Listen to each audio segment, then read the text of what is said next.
I'm the composer and poet Andrew Lloyd Fry, and this is an analysis of my own piece called To the Living. So this is from a collection of solo piano music called A New Kind of Air, and this is the first track on that album. Okay, so a couple things about this piece. I love playing this piece. It's just, of everything I've written for the piano, this is probably like my favorite thing to play. And it's like literally like therapy for me. I can remember multiple times feeling anxiety and stress and tension, and I just come to the piano and play this. And it's like, oh, okay, I'm gonna be okay.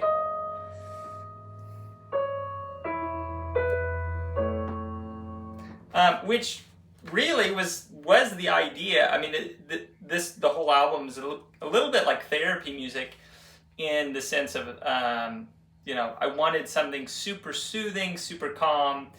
I guess I'm just a little surprised that it's that for me, just like playing it. So the start of this piece, unashamedly, is inspired by the aria of the Goldberg Variation. So that's some of my all-time favorite music. And literally, like, I have the score out and I'm looking at it, and it's like, oh yeah, I want to do something like that. And really, what the seed that I took is just, I think, some of the emotional flavor of that piece, and then the way he broke. This is not complicated, but just what he was doing is like, that's interesting. Where the left hand is just playing the notes of the chord.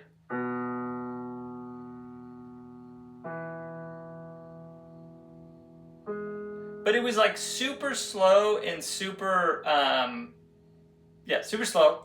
So, I was surprised that all the left hand was doing, at least at the beginning of the piece, was just outlining the triads. And I don't hear it that way, and it sounds really fresh because of the space.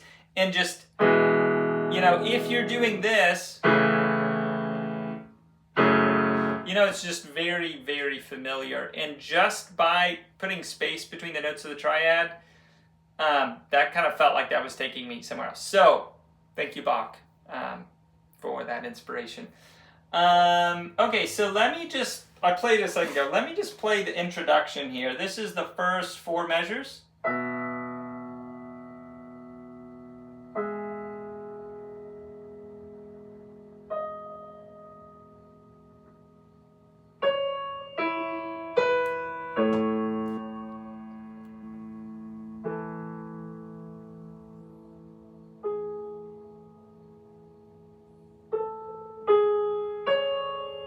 Okay, so that's the first 4 bars.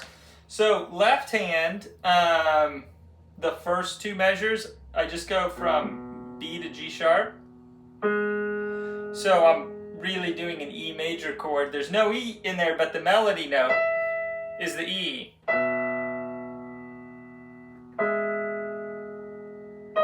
So first 2 measures, B to G sharp, E major chord, and then measures 3 and 4, A to E, which is the A major chord. And again, the C sharp, which is the missing note in the chord, is the first note in the melody.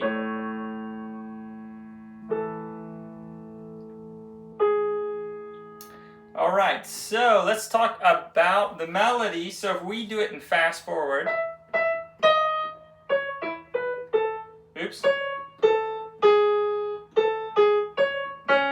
Okay, so I really like just the way this melody ended up once it was done. It just feels so organic, and there's just a lot of relationships like within the melody. So like idea 1, so that's idea 1. Let's call it A, that would be better. Here's A, here's B. Okay, now we go to idea A again, but it's different. Now we're on the A chord. So if we did idea A on the A chord exactly the same, but fitting it for the A chord, it would have been, so like idea A for the E, idea A for the A. That's confusing. But instead I went, So it's like the same but different, which is often what I try to do, same but different. And then idea B for the E chord. Oh, not that one. And then idea B for the A chord. So that one, the rhythm is the same. It has the same like down up motion, but the intervals are different. So again, let's hear those 4 measures all together. I'll play a little faster than normal.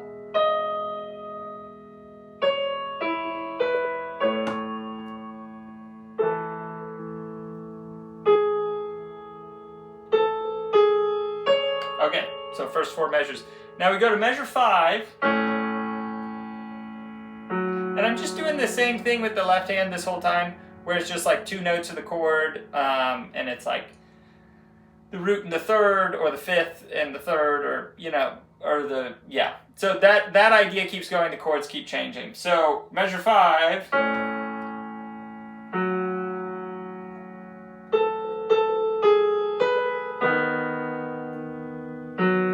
So now the melody is kind of just running with idea B, and idea A has gone away because like idea B in measure 2, idea B in measure 4, idea B in measure 6.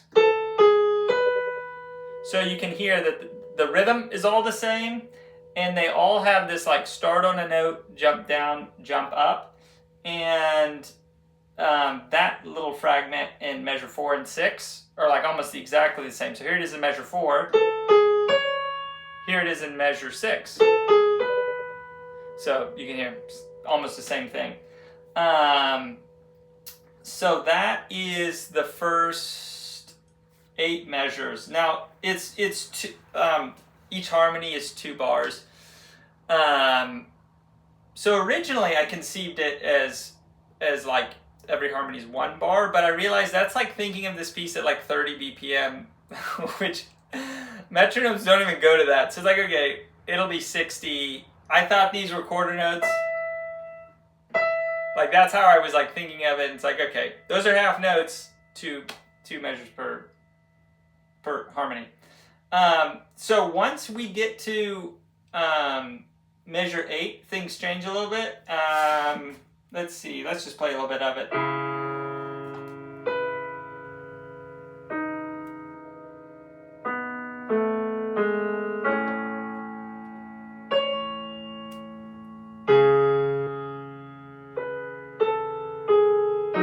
Okay, that's good now.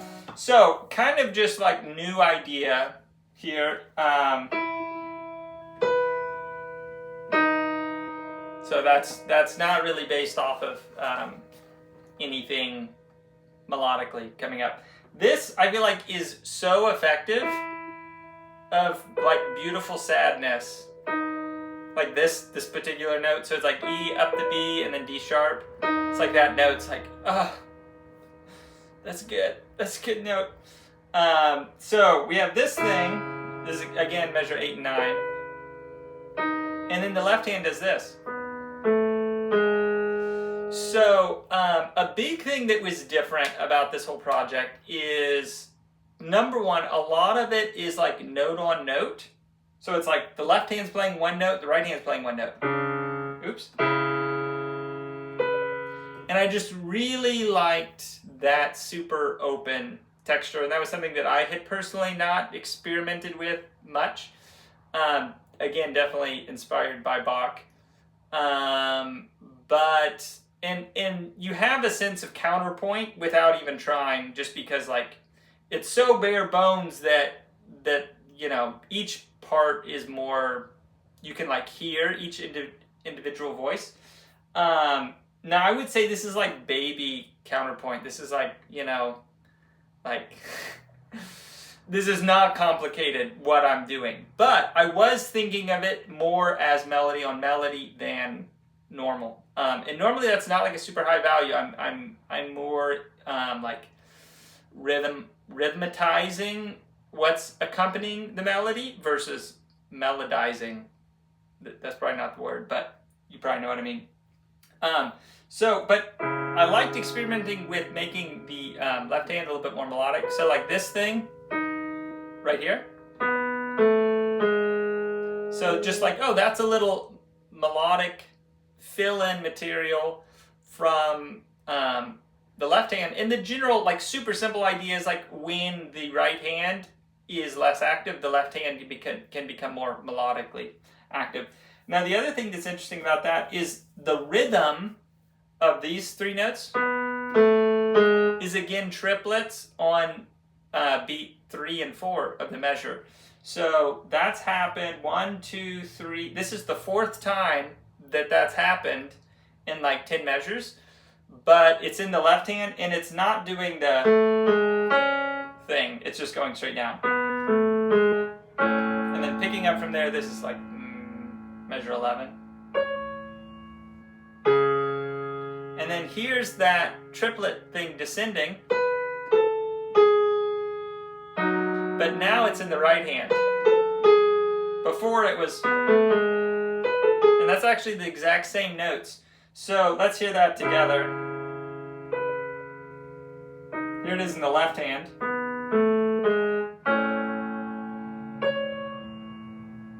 And here it is in the right hand.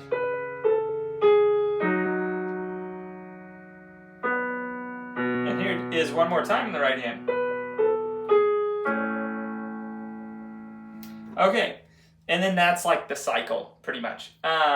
So really, kind of, a lot of what's going on there is playing off this little, and the left hand's doing it, and it's coming back. That's kind of like the glue of this like second set of 8 measures.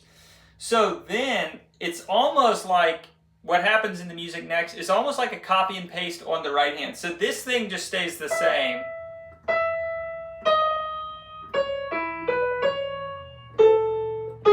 Like exactly the same, almost. Very, very small differences. But then I wanted just a little bit more variety. So instead of doing this,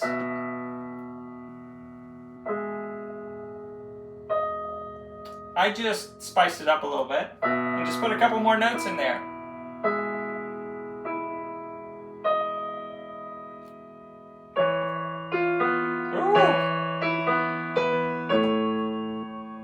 Lost my spot.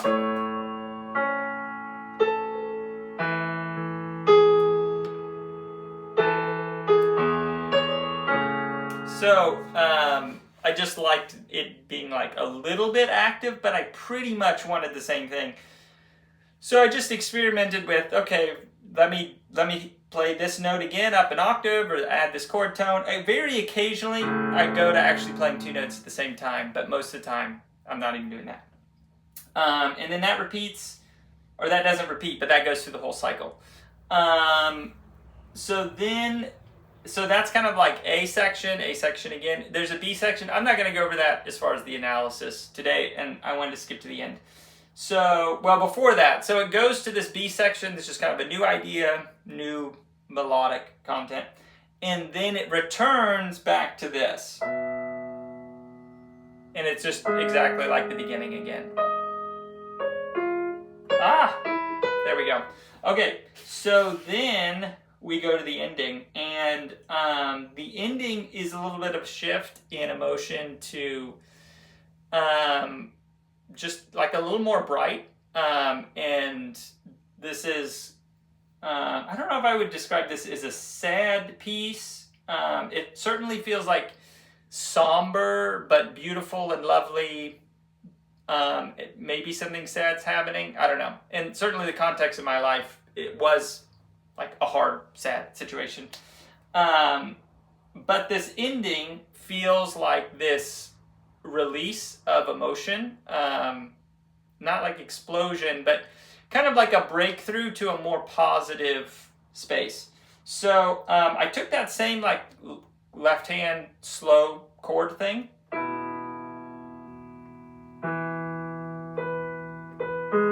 So that's just playing the E major chord 1 note at a time. And I mean, that's exactly the thing I was talking about from the beginning, but now all the notes are there. Okay, so picking up.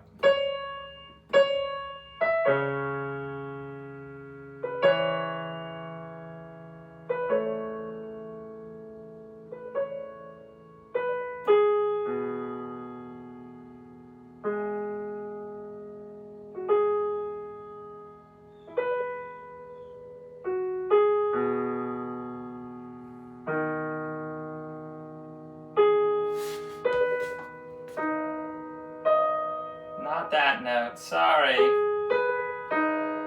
Yeah, there we go. Okay, and then you just repeat that. So that's like this 8 measure thing. Super, nothing crazy going on there. In chord wise, it's just E major, A, G sharp minor, to B. And I mean, I would definitely not play this. Like, there's no way I would put that in my piece. Which is just one of the crazy things about music. It's like, that's what I'm doing, but just because I'm playing it like this.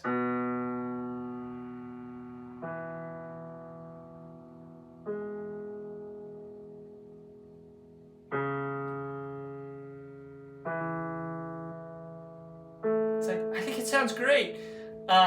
So that's kind of the mystery of the subconscious and context, but just breaking it up and slowing it down, those very, very normal, common harmonic things sound perfect to me. Now the other notable thing here is we're going like grace note galore.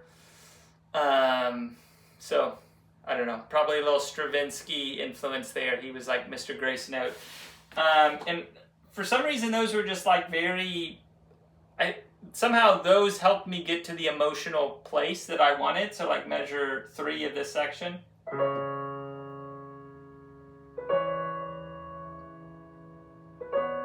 Oh, not that note. There we go.